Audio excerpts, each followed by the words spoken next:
Maravilhoso Deus, nós te agradecemos pela oportunidade de nós estarmos aqui na tua presença com vida e com saúde. Na certeza de que o Senhor está conosco, nós gostaríamos de aproveitar o ensejo para pedir perdão dos nossos pecados.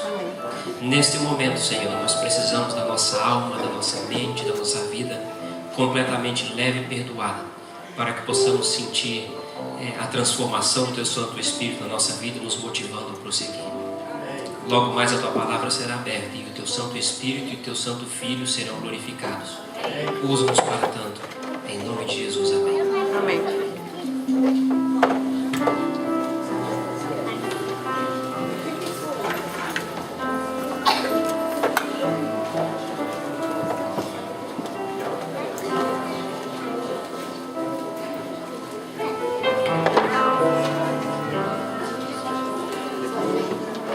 Esse é um momento especial da nossa adoração ao Senhor, enquanto nós temos a oportunidade de devolver a Ele uma pequena parte de tudo que Ele nos tem dado. Em Provérbios 3, 9 e 10 diz o seguinte: honre o Senhor com todos os seus recursos e com os primeiros frutos de todas as suas plantações. Os seus celeiros ficarão plenamente cheios e os seus barris transbordarão de vinho. Nós possamos ser fiéis ao Senhor, devolvendo a Ele a parte que lhe pertence, com gratidão no nosso coração, trazendo a Ele as nossas ofertas. Que o Senhor os abençoe. Os diáconos passarão as salvas.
Pedimos-te que aceites e que elas possam ser usadas para a tua obra, para a propagação do teu evangelho neste mundo, para que o Senhor Jesus volte logo.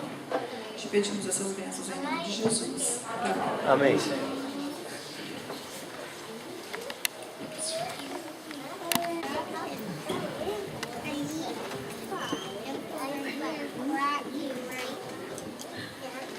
Bom sábado, irmãos.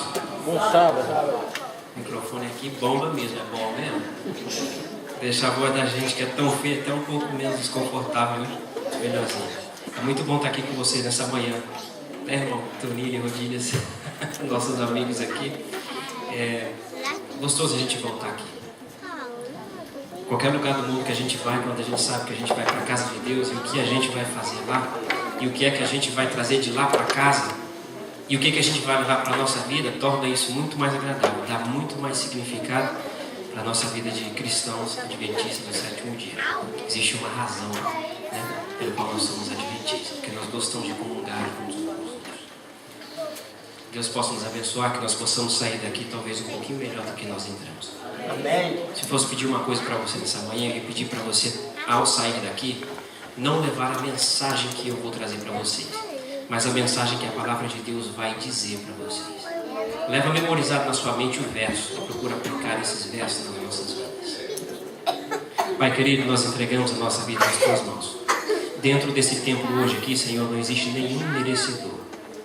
Todos nós somos pecadores, nós carecemos muito do teu perdão e da tua misericórdia. Mas a tua própria palavra diz: aonde abundou o pecado, superabundou a graça. E nessa manhã eu clamo em nome de Jesus, superabunda a tua graça nas nossas vidas. Em nome de Jesus, amém. Amém. Antes, oi Dalzene, eu não sabia que você ia estar hoje aqui, mas eu trouxe um negocinho para você. Olha só, eu me sinto feliz por estar nessa manhã aqui por alguns motivos. Dentre eles, sempre que eu venho me encontrar aqui com o pastor, a Márcia, o Odaí, a Melissa, tem o Haroldo aqui, a esposa e o netinho, eu me sinto um filho adotivo dessa família. Eu me sinto, veja só que eu sou oferecido, né? Existem algumas razões pelas quais eu me sinto oferecido. A primeira é que eu gosto de vir comer um arroz e um feijãozinho na casa deles. E o segundo é que hoje eu vou almoçar em Catalão, em Goiás, lá na terra do Odaí. Então isso me dá um ânimo assim, né? E a gente fica todo feliz. Eu não me ofereço a ser um filho adotivo dessa família só por causa da comida, não. Mas pelo que eles representam para mim, representaram e vão continuar representando. Jamais gostaria de trocar o meu pai, pastor. Mas o Senhor tem me dado conselhos e eles continuam aqui dentro. E eu agradeço muito por isso. Dalzene, você foi embora de New Bedford. E nós dizemos que a graça da nossa igreja se foi. Desliga esse, irmão, desliga esse negócio aí que vocês transmitem. Eu não estou falando mal não, mas eu só estou dizendo que cada pessoa quando passa deixa uma lembrança. E isso é peculiar de cada pessoa. Um é feio, outro é bonito, outro é engraçado. Vamos dizer assim, mas nós nos lembramos de alguma coisa. E nós dizemos que a graça se foi, mas a misericórdia veio. E o meu amigo pastor Paulo também, que quando eu precisava desabafar, falar alguma coisa escondida, a gente liga e ali está sempre para ouvir. Olha, é uma bênção isso. Eu sei que vocês são uma bênção também aonde vocês vão. Olha só, no dia 23 de maio, tem que deixar minha propagandinha aqui, né? No dia 23 de maio nós teremos um grande programa em New Bedford. Anualmente nós temos 2 programas. Começou quando o pastor Paulo estava lá. Eu acho que muitos de vocês participaram ano passado. Foram lá? Então, onde todas as igrejas se reúnem, comemos lá fora, armamos as tendas e passamos um dia completo, feliz, entre amigos, pregação maravilhosa. E pensa o quê? O nosso tema não mudou, é preparação para a volta de Jesus, reforma. E o orador deste ano, do primeiro semestre, adivinha quem vai ser? Ninguém sabe, né? Pois é. Ele está aqui dentro da igreja de vocês hoje. Pastor Enequinho. Olha, eu digo para o senhor sábado que vem por que o senhor foi escolhido. Sabe que eu tenho uma tremenda admiração por pessoas que são trabalhadoras. Eu tenho uma admiração grande mesmo por pessoas que são trabalhadoras. Ao mesmo passo que eu tenho essa admiração grande por pessoas que são trabalhadoras, eu não tenho a mesma admiração por pessoas que não são tão trabalhadoras. Porque o fato de nós não sermos trabalhadores significa que nós queremos ser espertos, não é? Até a própria Bíblia diz que lá no céu nós plantaremos o quê? Vinhas e delas colheremos e comeremos. Então significa que trabalho haverá no céu, não cansativo e fadonho como nós temos aqui. E esses dias vi um negócio interessante, os 10 mandamentos do trabalhador, ao inverso do preguiçoso. E diz o seguinte, os 10 mandamentos. O primeiro é, viva uma vida de descanso do preguiçoso. O segundo mandamento é, ame a sua cama, ela é o seu templo. O terceiro, se você ver alguém descansando, ajude-o. Tenha um coração bom, missionário. Quarto, descanse de dia para dormir melhor à noite. Não trabalhe muito. O quinto, o trabalho é sagrado, por isso não toque nele. O sexto mandamento, nunca faça amanhã o que você pode fazer depois de amanhã. E o sétimo diz o seguinte, trabalhe menos possível E o que você tiver, e se for muito tiver que fazer, deixe que outra pessoa o faça. O 8º mandamento, calma, ninguém morreu por descansar. O 9º, quando sentir desejo de trabalhar, sente e espere, pois o desejo vem, mas logo vai. E o 10º mandamento, não se esqueça, trabalho é saúde. Então, que trabalhe os doentes. Eu creio que, olha, é engraçado, mas se você aplicar isso para a tua vida cristã hoje em dia, será que algum desses mandamentos se aplica para você? Será que a maneira como eu e você estamos levando as coisas de Deus, a proximidade da volta de Cristo, ao vermos o cumprimento das profecias aqui debaixo dos nossos queixos, será que nós não estamos vivendo um desses mandamentos aqui? Será que eu estou deixando para o outro fazer aquilo que eu poderia fazer? Será que se realmente a palavra de Deus é tão santa e a volta de Jesus é algo tão esperado, será que eu evito tocar? Será que quando eu tenho o desejo de levar a mensagem para alguém, será que eu fico quietinho e deixo que esse desejo logo venha, mas se passe também? Sabe, existem graças e graças, existem temas e temas, e existem mandamentos e mandamentos. A diferença é como você os aplica à sua vida. Eu olho para esses mandamentos como um ponto de crítica para a minha vida. O que é que eu estou fazendo em que eu, ao ler esses mandamentos, ao mesmo passo estou sendo o recebedor desse conhecimento aqui tão bom?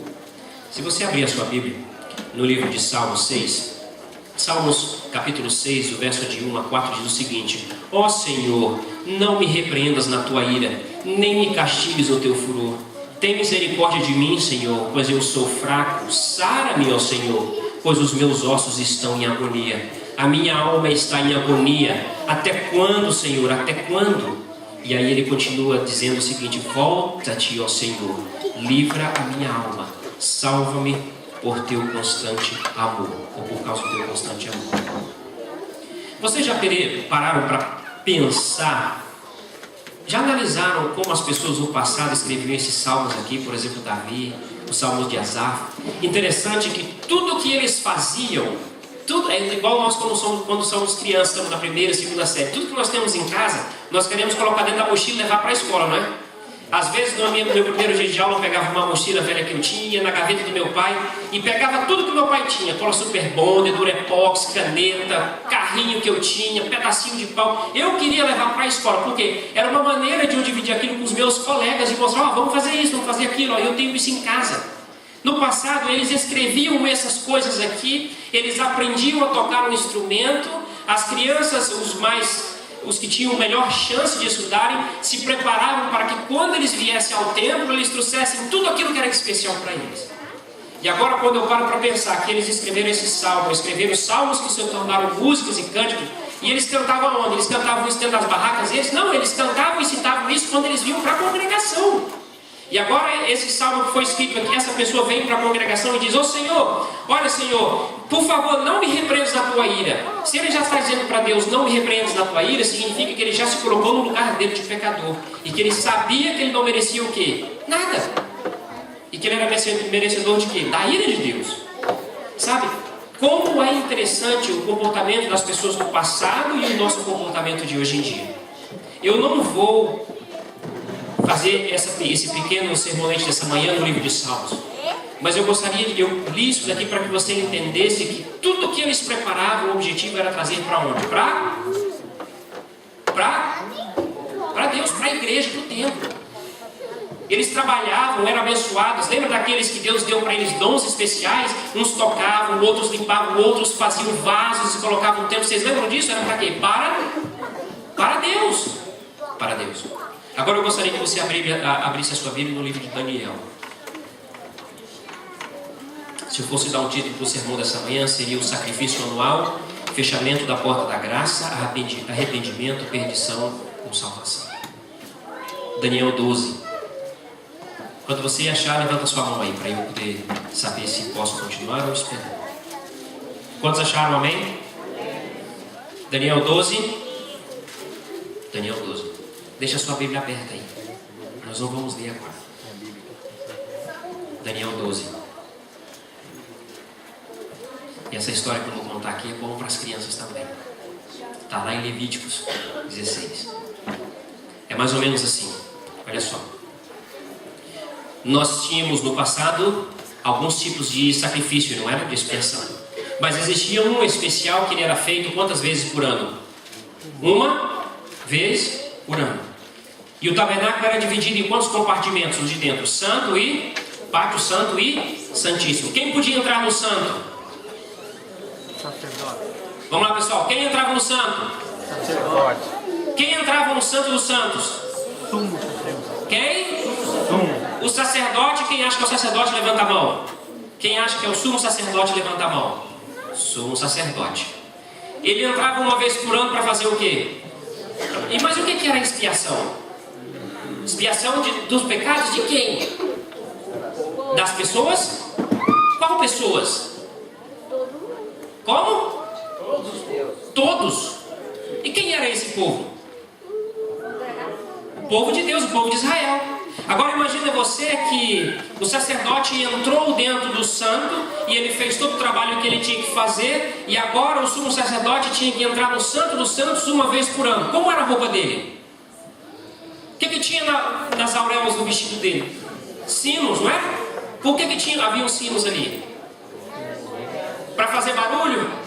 Faltava só o tamborim ali para bater, era isso? Era para dar algazarra? Não, aqueles sinos ali eram para quê? Porque se ele entrasse dentro do santo dos santos e ele tivesse quantos pecados? O que acontecia com ele? Imediatamente ele morria. O sacerdote podia entrar dentro do santo dos santos para acudir o sumo sacerdote? Não. Ah, então tá vendo? Não podia tocar na arca quando ela ia caindo, porque também morria fulminado. Olha como Deus age. Agora o sumo sacerdote entra no santo dos santos para fazer a expiação. Se o sumo sacerdote não fizesse a expiação, o que aconteceria com o povo? O que aconteceria com o povo? O que aconteceria com o povo? Se o sumo sacerdote não entrasse no santo dos santos e fizesse a expiação, o que aconteceria com o povo de Deus? Não haveria perdão, gente. O salário do pecado é a... Então quem peca aqui? Eu peco. Eu tenho que levantar as mãos, os pés e pegar o de vocês emprestado, porque eu peco. Sou ser humano e foi concebido em pecado. Não é justificativa para eu pecar. Mas eu peco muito e eu sei que daqui eu sou o pior dos pecadores. E para mim não existe nada. E o prêmio meu que está na Bíblia, o salário do pecado, é a morte. E é isso que eu mereço. Agora imagine, irmãos, que o povo de Israel, eles tinham os outros sacrifícios também. E eles também pediam perdão a Deus. E eles também durante o ano vinham à presença de Deus. Eles traziam os pecados, eles sacrificavam os cordeiros, as pombinhas, as rolinhas. O rico tinha mais, era um boi, o outro tinha menos, era um cordeiro, o outro tinha menos, era um pombinho. Não era assim lá no Velho Testamento? Não era? Mas ninguém ficava sem trazer os seus pecados na presença de Deus. Mas olha só, agora uma vez por ano era algo especial. Eu procuro passar isso para minhas filhas, que todos os sábados é o nosso sacrifício anual. Quando a gente, desde a sexta-feira, a gente começa a se preparar, as músicas que a gente começa a ouvir, a gente começa a preparar o nosso espírito, a gente começa a preparar o nosso espírito para ter um entendimento da condição pecadora que eu estou vivendo e da necessidade que eu tenho que esse Deus me perdoe. E que se eu não for a esse Deus com o coração contrito e aberto, eu não receberei o perdão. E agora o povo inteiro começa a sair de lugares longínquos da terra. E eles começam a vir para perto do tabernáculo. As tribos talvez estavam ali, todos se juntavam e vinham.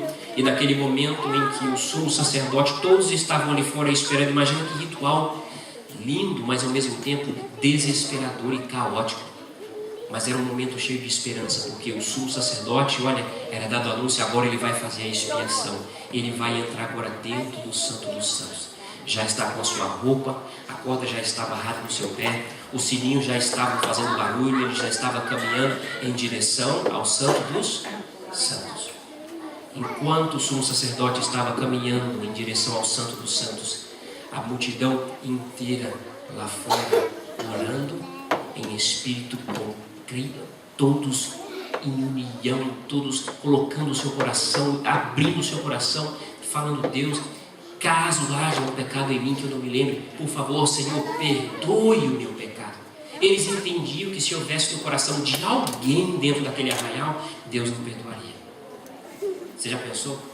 Irmãos, já pensou que se nós orássemos desse jeito, pedindo a Deus que intercedendo pela nossa igreja, e eu orasse, Senhor, caso há um pecado em mim, Senhor, tenha misericórdia e perdoa, mas caso haja um pecado no Odair também, eu não conheço a vida dele, mas perdoa, porque do sucesso do nosso povo, o perdão da nossa igreja que vem de Ti, também depende da consagração dele. Orar pelo meu pastor todos os dias, todas as horas, pelas minhas filhas, pela minha esposa, pelo meu esposo. Senhor, caso ele tenha pecado, caso ele tenha algum pecado, que não se lembre, que o Senhor tenha misericórdia e perdoe esse meu amigo, perdoe esse meu inimigo, perdoe esse membro da família, porque senão nós não receberemos a Tua bênção, Senhor. Imagina que se tenha na minha igreja uma pessoa que está com pecado, Deus não vai abençoar a minha igreja. Você já pensou nessa catástrofe? Você já pensou que por falta do perdão dele, ele pode se perder? Você já parou para pensar nisso? Que o pecado que eu tenho dentro de mim, se o Odair não orar e não implorar e não interceder por mim, já percebeu o risco que eu corro de me perder? Você não acha que mudaria a nossa visão quanto a isso, se nós começássemos a agirmos dessa maneira? Agora todo o povo ali diante daquele tabernáculo, esperando que primeiro que o sacerdote entrasse e não fosse fulminado. Então ali todos orando por quem? Pelo sumo sacerdote, porque dele dependeria todo o processo. E agora quando o sumo sacerdote entra dentro do Santo dos Santos e começa a fazer o seu trabalho de expiação e de intercessão, o povo todo ajoelhado lá fora e clamando a Deus por esse perdão, o que acontecia? Qual era o sinal que eles recebiam? Uma fumaça. E quando esse sacrifício era aceito por Deus, quando todo o processo era aceito por Deus, Deus mandava uma confirmação. E quando essa confirmação chegava, ela chegava em que espírito? De alegria e de regozijo. Porque Deus passou sobre a nossa congregação e não achou pecado sequer nela.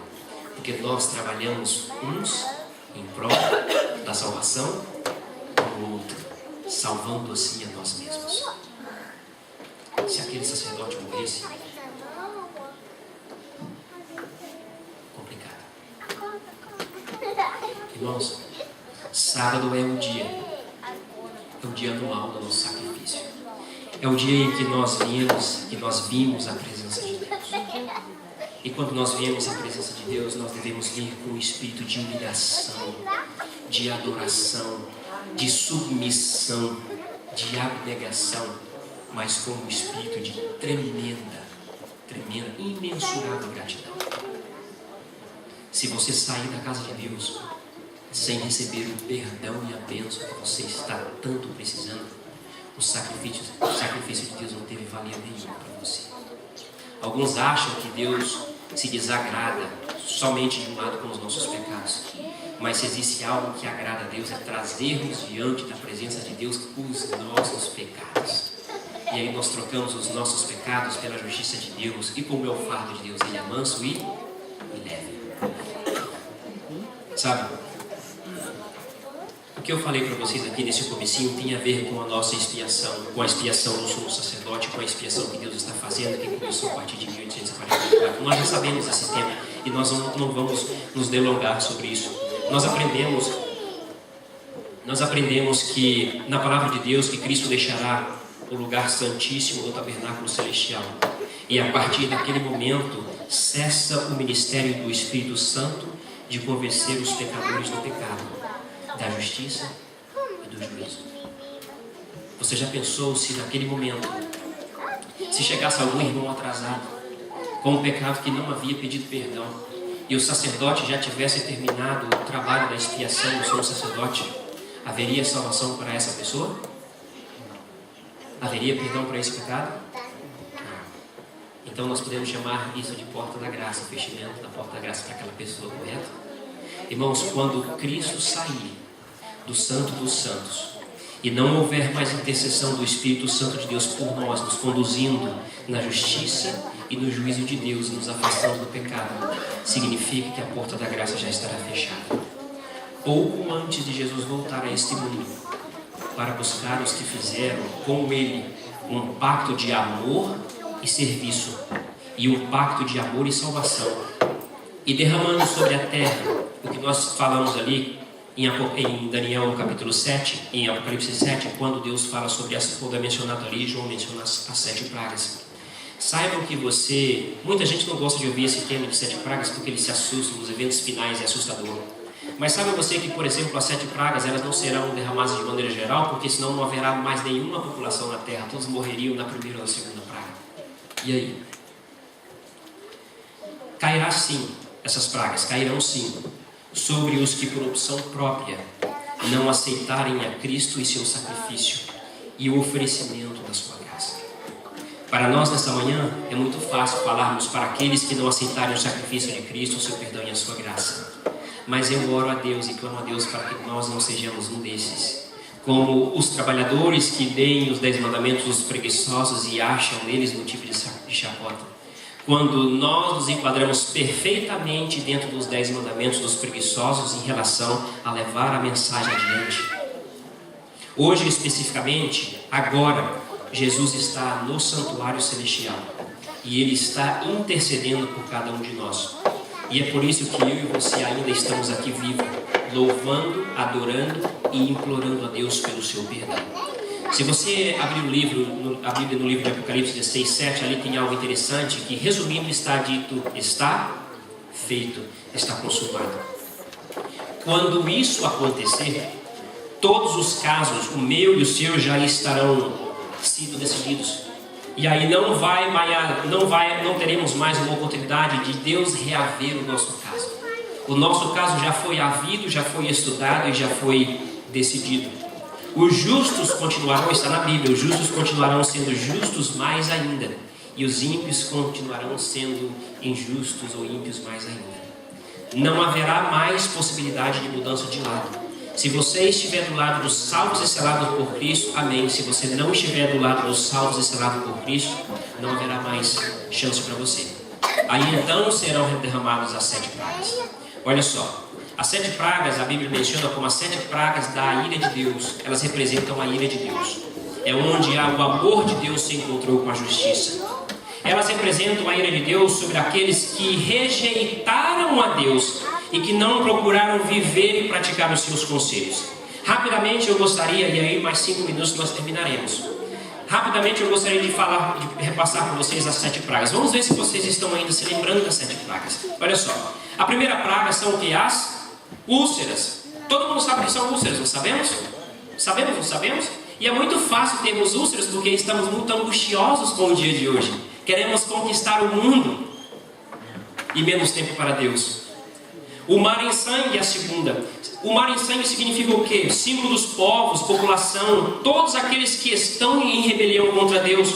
A terceira praga, os rios e fontes em sangue. Vocês já pararam para pensar os rios e as fontes das águas se transformarem em sangue? Que nojeira, que desespero que vai ser. Eu creio que não haverá nenhum peixe vivo, nenhum animal marinho de água doce estará vivo. A podridão que isso vai dar. O quarto é o aquecimento do sol, que já está dando prenúncios há um bom tempo. A quinta praga, trevas sobre o trono da besta. Quando nós interpretamos à luz da Bíblia, a besta que emerge do mar, quem ela é? Roma. 6. A batalha do Armagedon. E nessa batalha do Armagedon eu gostaria de centralizar o sermão dessa manhã. A batalha do Armagedon, ela trata-se de, preste atenção, ela trata-se de uma guerra. Uma batalha espiritual.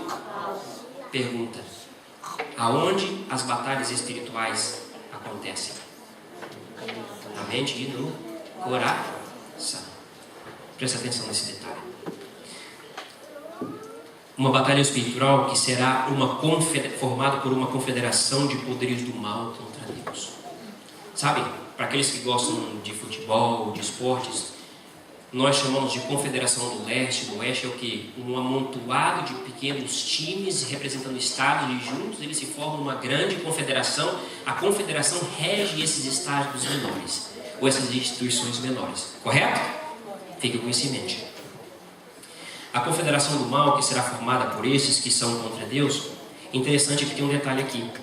Ela é formada pelo dragão, que é o espiritualismo, e em todas as suas formas. A besta, que é o catolicismo, e o falso profeta, que é o protestantismo apostatado. Agora tem um detalhe.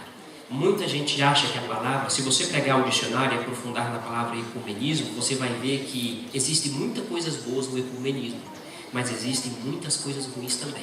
A palavra ecumenismo ela é tão boa, que passa quase imperceptível a faceta mortal dela. Ela é tão boa que quase que você se perde dela. Aqueles que têm uma porção dobrada do Espírito de Deus e dedicam tempo de jejum e oração buscando de Deus conhecimento, esses saberão discernir. São questões, entram aí questões que nós ainda não temos talvez revelação sobre elas. Se é uma batalha espiritual, eu gostaria de ler para vocês algo interessante e aí eu vou voltar nesse detalhe. Eu trouxe aqui para a gente, entre aspas, para nós vermos o lado, para nós analisarmos a nossa vida de uma maneira mais aberta. Olha só, esse é o Armagedon moderno, eu diria assim. Essas são frases que precedem a morte. Olha, se pragas têm a ver com morte, e se a volta de Jesus tem a ver com vida eterna, salvação eterna e morte eterna também, então eu creio que isso seria apropriado. Olha só as frases que nós ouvimos antes de momentos da morte. Atira de mim se você for homem. Aí o sujeito vai lá e dá um tiro. Sou homem, matei você. As chances dessas coisas acontecerem são 1 em 1 milhão. Vai, passa nessa ponte que está caindo. Bum, caiu, morreu o motorista do caminhão. Bobagem. Isso aí que você está sentindo aí no seu braço está coçando, né, Haroldo? Isso é só uma coceirinha. É o coração avisando que logo ele vai te deixar na mão. Aí chega a vovó com 90, 100 anos, você está atrás de você, te assustei, vovó. A velha morreu de um ataque do coração. Olha, é o fio vermelho. Eu tenho certeza que é isso aí, pode cortar. O eletricista está lá do outro lado emendando o fio, cortou o fio errado e morreu. É uma cirurgia simples, vai dar tudo certo. A pessoa não conseguiu sobreviver a essa cirurgia. Calma, avião é muito mais seguro que o automóvel. Liga a televisão semana passada. Olha, eu vi o sujeito fazendo isso na televisão. Pode fazer que vai dar certo. Mistura esse líquido com esse aqui. Bum, morreu. Olha que interessante isso aqui. Isso aqui foi escrito por um católico. Talvez o pastor ele aqui já se encontrou num momento desse, ou o pastor Paulo. A pessoa olha para o padre e diz assim: padre, o que o senhor está fazendo aqui? Entenderam? Quer dizer que ele já estava no lugar errado também, né, pastor?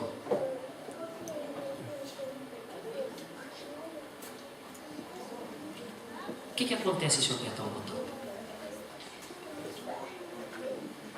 Olha, mamãe, eu consigo ficar com uma perna só aqui, ó. Bom, cai, quebra o braço, vai pro médico. Eu tive um amiguinho assim, quebrou o braço fazendo essa mesma coisinha. Sabe que o menino tinha alergia à injeção de anestesia e o menino morreu? Lá em Altamira, do Pará, o menino de 7 anos de idade. 7 anos de idade. Uma brincadeira, olha papai, eu consigo ficar em pé com uma perninha. Ele caiu de cima da mureta e quebrou o bracinho.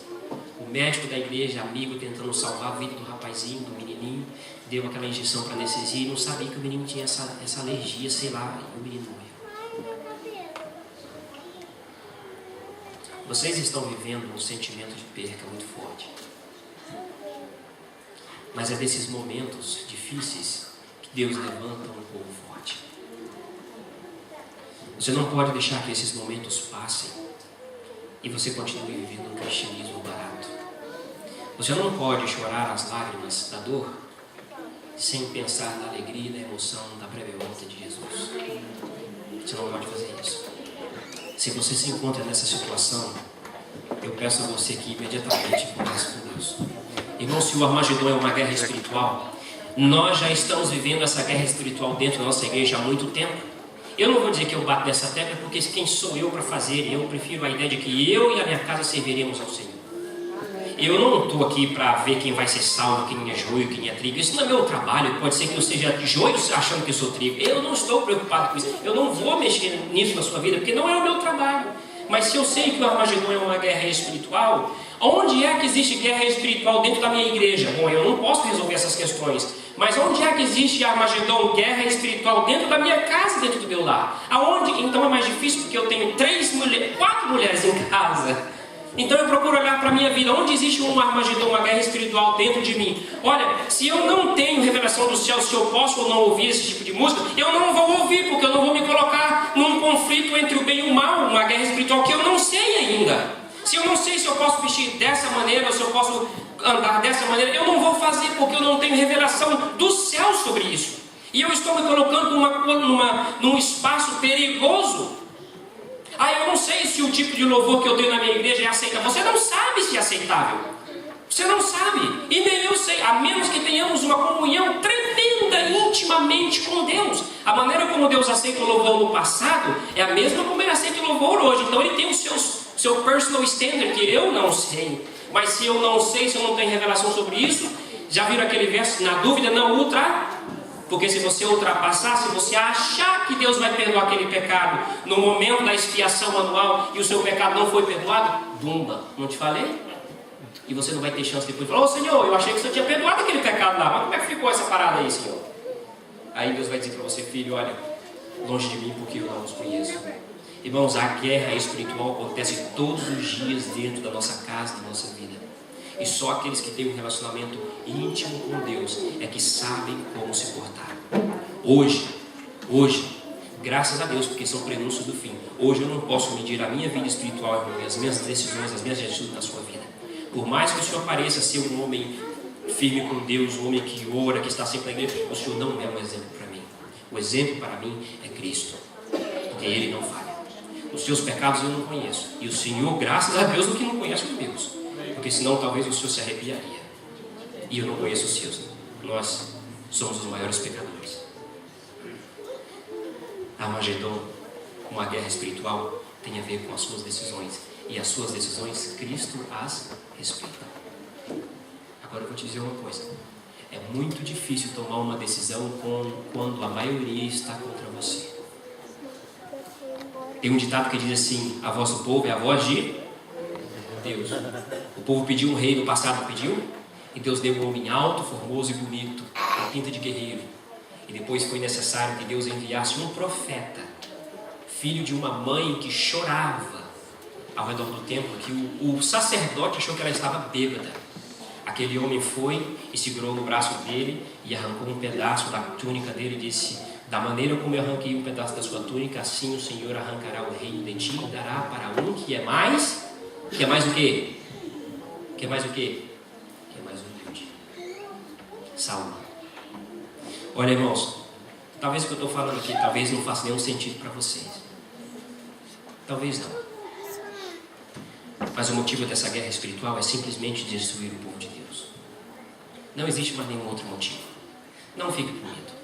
Olha só, em Daniel 12, a Bíblia afirma que naquele tempo, vamos lá, naquele tempo, nesse tempo se levantará Miguel, o grande príncipe que protege os filhos do teu povo. E haverá um tempo de angústia qual nunca houve, desde que houve nação até aquele tempo. Mas naquele tempo livrará o teu povo, todo aquele que se achar escrito no livro. Pergunta. Ali no primeiro parágrafo, vocês viram dizer no primeiro versículo que haverá um tempo de guerra, um tempo de angústia qual nunca houve? Tá bom. Agora eu quero conversar com os pais. Eu vou fazer uma pergunta, como pai, porque eu também sou pai. Eu já perdi um irmão. Meu irmão era pequenininho, tinha 3 anos. Tamanho da minha filhinha. Pai, não responda. Responda dentro de você. Há dentro do seu... E mães, há dentro do seu coração uma dor provável maior do que a perda de um filho? Há? Não. A Bíblia diz que haverá um tempo de angústia, o qual nunca houve na terra. Vocês estão conseguindo entender o que eu quero dizer para vocês? Haverá um tempo de angústia, o qual nunca houve sobre a face da terra. E se você acha que perdeu um ente querido, dói, espere pela angústia dos últimos dias. Só que tem um detalhe. Ali na palavra de Deus diz que Miguel, quem é Miguel? Quem é Miguel? Jesus. E quem é Jesus para nós? O nosso melhor amigo. E eu aprendi uma coisa, que o teu amigo, quando ele é bom, ele nunca vai te deixar pendurado na mão dos outros. Ele sempre vem para te resolver a situação. A Bíblia diz que nesses momentos, quem virá nos auxiliar? Miguel. E quem é Miguel? O nosso melhor amigo, o nosso Pai, o nosso Deus. Pergunto para você nessa manhã. Você está se preparando para a volta de Jesus? Tá? Você está tentando preparar a sua casa para a volta de Jesus? Você tem se preocupado com essas questões espirituais? Você tem se preocupado em decidir certo? Você tem se preocupado em representar a Cristo bem? Sabe, tem gente que diz que é muito careta. Esse dia eu estava vendo um programa de televisão, uma mulher bonita, rica, milionária, ela estava falando ali, brigando com as outras. Ela disse assim, que quando eu era nova, eu participava de uma religião muito radical. E não podia fazer isso, não podia fazer aquilo. E quando eu olhei, e o que eu vi, a ausência de um conhecimento, de relacionamento daquela mulher, eu fiquei de boca aberta. Você vem dizer que ser um adventista é algo quadrado? Um povo que espera a volta de Jesus, um povo que tem um conhecimento profético tremendo, um povo que conhece a doutrina do santuário, um povo que aprende que eu posso salvar o meu amigo Haroldo aqui se eu orar por ele. E você vem dizer que isso aqui é quadrado? Alguém, uma igreja que vocês viveram, e eu repito pela segunda vez, se ajoelharam e oraram por um membro da igreja de vocês para que Deus curasse algo que ele tinha maléfico e Deus intercedeu? É isso? É dessa maneira que nós nos achegamos ao nosso Deus? Nós não temos razões para nos achegar ao nosso Deus com súplicas, mas com agradecimentos também? Às vezes nós estamos tão perdidos no nosso dia a dia de trabalho, nós estamos tão perdidos com as questões da vida e com os problemas da igreja, que muitas vezes nós dedicamos tanto tempo a Ele e menos tempo ao relacionamento com Deus, que nós nos esquecemos desse grande Armagedon. Cuidado, cuidado, irmãos. Cuidado, porque Cristo está voltando. E quando Cristo voltar, significa que a porta já foi fechada, o meu destino foi selado e agora eu estou para receber a minha recompensa. Olha só, lá em João diz o seguinte, que se eu for e vos preparar o lugar, eu virei outra vez. Para quê? Para nos levar. Para onde? Para quem eu estiver. Que vocês estejam lá comigo. Não vai entrar no céu nenhum cristão bonitinho, arrumadinho. Essa guerra do Armagedon é uma metáfora. Essa guerra do Armagedon, haverão pais que passarão por ela com calos tremendos de joelhos, de tanto orarem pelos seus filhos. Nessa guerra do Armagedon passarão por elas esposos ou esposas que vão chorar muitas madrugadas para que o seu cônjuge esteja protegido lá fora, ou para que ele seja perdoado. Esses são os guerreiros de Cristo. Sabe, nós passaremos sim por ela, mas nós passaremos, mas eu estou adiante procurando para ir acelerando a vocação que está em Cristo Jesus, e nós receberemos a coroa da vida eterna. Quando Jesus voltar, que o fato de ele sair do santo para o santo dos santos seja hoje um motivo para você de reflexão, que possa ser que o seu caso está sendo passado por hoje. Não deixe para decidir a sua vida quando Cristo voltar, porque já é tarde. Vamos entregar a nossa vida para Cristo hoje. Tem uma música que eu acho ela linda demais. Eu não vou cantar não, porque eu não sei cantar, porque se eu cantasse vocês iam embora daqui, vocês iam pensar que era o Armagedon, tinha começado. Mas essa música diz assim, olha só: os sinais já se podem ver, ele em breve virá. Penso em como eu estarei quando encontrar o meu Senhor. Os meus olhos verão o Rei, seu olhar de amor, como estarei quando ele enfim vier? Já pensou? Nós cantamos agora aqui antes, eu até anotei aqui uma música linda, e disse que eu sei que um dia eu estarei bem fraco, né? Bem fraquinho, mas eu estarei cantando. Agora, eu vou deixar a última deixa para vocês aqui. Nós estamos prestes a viver, se não já estamos vivendo momentos em que até a nossa própria casa vão desfazer de vocês, de nós. Até a sua própria casa. Sabe o que significa isso? Pelos conflitos espirituais. Você vai estar certo, mas os outros vão dizer que está errado. Você está certo, a mãe está certa, os filhos estarão contra a mãe até o último dia. E para que você passe por isso, você precisa entender que nas pragas, especialmente nessa do Armagedon, nós precisamos de paz, paciência e perseverança. Ok? Eu peço a Deus que abençoe vocês. Já está tarde, vocês estão com fome, mas nós não podemos sair daqui sem a certeza de que Deus estará conosco. Do jeito que você está, feche os seus olhos. Senhor Deus, nós viemos nessa manhã aqui, nós lemos Salmo 6. É um salmo que implora que o Senhor retire de nós a dor que nós estamos sentindo, porque ela está machucando os nossos ossos. Mas também é um salmo que mostra que tudo que nós temos de talentos, de alegria, de tristezas também, podemos trazer até o teu templo. E o Senhor vai aceitar e vai nos ajudar a sentir bem melhor. Em Daniel 12, nós vimos que estaremos por passar por momentos difíceis. E nós te pedimos que nenhum de nós tosqueneje, que nenhum de nós venha a falhar. Apocalipse diz que logo o Senhor vai dizer: está certo, está terminado. E quando o Senhor pronunciar essa frase, nós queremos dizer: Senhor, amém. Este é o Senhor em que nós aguardávamos e esperávamos, e Ele nos salvará. No Salmo 27,14 diz: espera com paciência e Deus vai fortalecer o seu coração. Fortalece o nosso coração, dá-nos paciência e perseverança para que possamos beber da fonte da vida todos os dias e que haja mudança em nós. Por Jesus, amém.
Desistamos da fé em que abraçamos e que possamos sentir a cada dia as tuas promessas e a tua certeza pulsando no nosso coração. Não nos deixe desanimar, não nos deixe perder a alegria da nossa vida e que nós possamos nos preocupar uns com os outros a todos os momentos, nos momentos nossos de oração, de intercessão, e que, Senhor, também possamos sair daqui bem melhores do que nós entramos. Possamos sair daqui abraçados com Cristo e certos de que o nosso Miguel estará conosco até aquele grande dia. Abençoa todas as famílias, as criancinhas, os adultos, os senhores e as senhoras de idade, que eles possam também ter essa nova, essa real e essa jovem esperança. Em nome de Jesus, amém. Amém. Vem, nosso Senhor.